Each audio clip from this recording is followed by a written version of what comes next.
Reprenons maintenant nos exercices. Premier exercice, nous avons une collection de cubes ici, de 34, 3 dizaines, 4 unités. Et la petite fille va rajouter 2 dizaines à cette collection. 2 dizaines, c'est le nombre 20.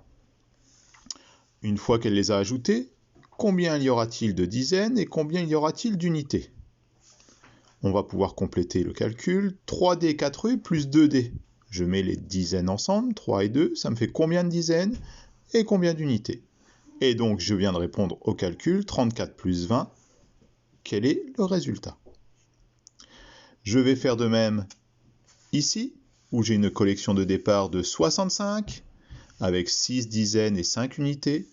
J'enlève 2 dizaines, il restera combien de dizaines, combien d'unités? Le calcul que j'ai fait, 6 dizaines, 5 unités, moins 2 dizaines. Donc j'ai 6 dizaines, j'enlève 2 dizaines. Il reste combien de dizaines, combien d'unités? Et donc le calcul du départ, 65 moins 20, donne quel résultat?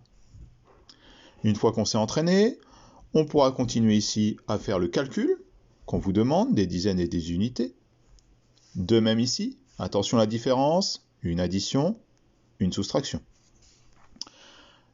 Ensuite, je passerai directement au calcul direct.